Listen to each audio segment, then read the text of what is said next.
What's the good word, y'all? It's your boy DKB here. We've heard our head coach, Robert Saleh, address the offense in his post-draft press conference.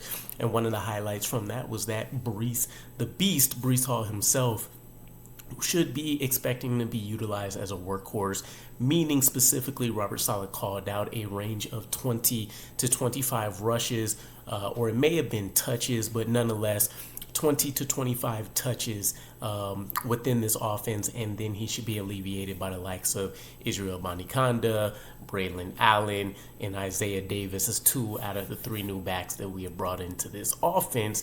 And pending injury, knock on wood, or any other kind of major ineffectiveness that would take one of these guys out, this is going to be the running back room that we take into the regular season. Now, it wasn't as important to me that he mentioned what Breece Hall's role was going to look like, because I think we all expected a heavy dose of Breece Hall, so much as it is how are we going to achieve that goal. And I think it's worth exploring, because you take a look at Breece Hall's career to date. In 2022, he only had one game where he had at least 20 rushing attempts, and he only had 3 games in 2023 when he had at least 20 rushing attempts. So it doesn't spark a lot of hope at face value that the New York Jets are going to be able to achieve this. I do think, in very simple layman terms, though, there's 3 aspects that you look at that should be significantly changed. And this isn't just a hope that it'll change, but a true expectation based on Aaron Rodgers staying healthy, what we've done to this offensive line, and in general, just the improvement of the roster from top down. If you want to start off with the offense, it's very simple. For one, we have sorely lacked the inability to score. Obviously, special teams went out, balled out, and did their thing, so Greg the Leg isn't a part of this particular situation. But nonetheless, when you include and factor him in, the offense, specifically in first half of games, right? This is where everything in a perfect scenario, the entire playbook is still open to you. You're not massively outscored. Games are generally still going to be pretty close before things break open in the second half in most cases. And so I would expect that you see most of your rushing totals produced in the first half of games. Then, if you end up taking a lead, et cetera, you can kind of wear and increase those totals potentially. But in the first half of games, we've been outscored 340 points to 186 for the Jets, right? Literally almost double our point differential total in just the first half of games. And this brings me into point 2, which flips over to the defensive side. Now, they are in one of the most unenviable situations in the league. An offense that is downright historically atrocious in every statistical and measurable category possible. So what hope do you really have, right? You have to literally, and we've said this week in and week out, pick any of your favorite Jets YouTubers, pick any analyst in the NFL at large that's covering the New York Jets, and it will tell you the defense had to be perfect on absolutely every play, every minute of the game, just to give the New York Jets a shot of, 1, keeping games close to hopefully pull out some late game heroics, and 2, just to not get, the score ran up on us like we've seen with Miami, for example. Once they got unmotivated, the spirit broke for them. That was it. An elite offense can put up historical numbers against us.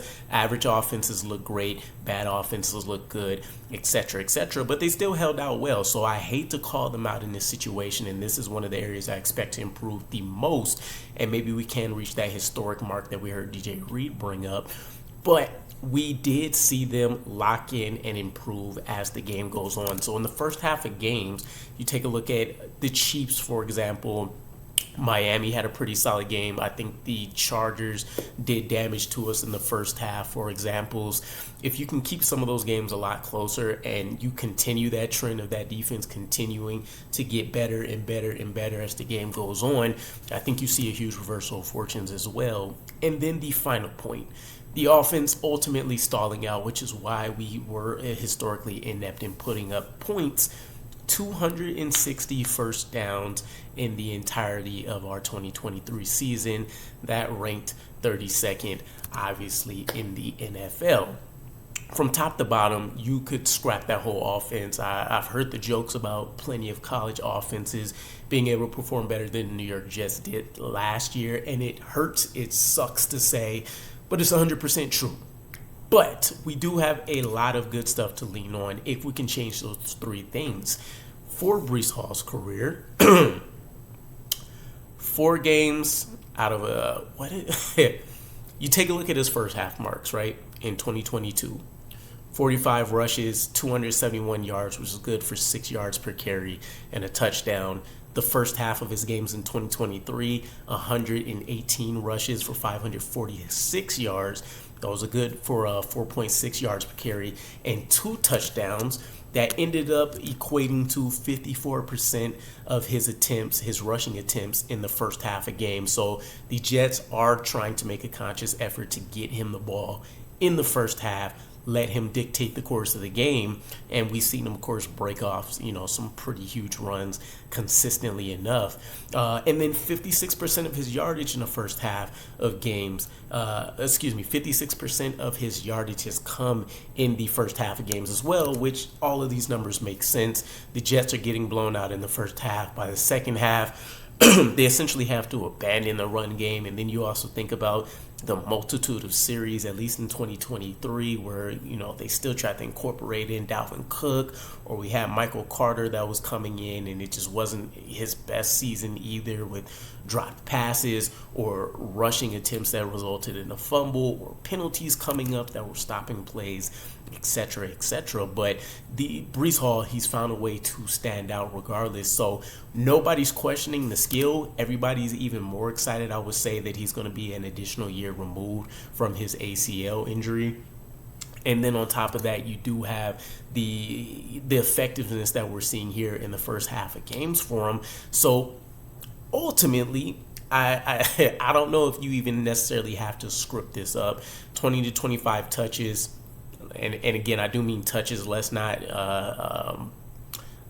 impose it to just be rushing attempts in and of itself, because I think all of us really want to see him get introduced more into the receiving part of the offense as well, after putting up almost 600 yards on the ground last year, and that's after half a season where Nathaniel Hackett didn't know that Breece Hall had great hands, didn't know that he could run the route tree, didn't know that he's a monster in open field. And so having Aaron Rodgers there, obviously that's going to elevate everything that much more, regardless of how you feel about his arm talent and stuff like that. If he's healthy, Breece Hall is going to have a major season. Also, he's going to be seeing lighter boxes, so I'm excited. I think 20 to 25 touches is definitely reachable. I laughed at it when I heard it during the press conference, but taking a look at these simple elements that we expect to change just by virtue of seeing a healthy AR, I think does a lot for Breece Hall. And to be honest, I put this out there a few times. My prediction for the season would be that we see Breece Hall reach or eclipse 2,500 scrimmage yards. He cleared, I think, almost 16 last year. And that was with, again, setbacks, not being able to be implemented fully as much as you would like to see, the heavy, 8-9 man stacked boxes at certain points, knowing that you were only going to have to key in on Garrett Wilson and Breece Hall for the most part last year. So I'm excited. Let me know ultimately what you guys think, though, about Breece Hall. Is this 20 to 25 mark going to be obtainable for him? And let me know what predictions you have for him on the season. And also stay tuned. I got the Undrafted Free Agent Series for our 2024 UDFA is coming out. So appreciate you guys tuning in, and I'll catch you again. Peace.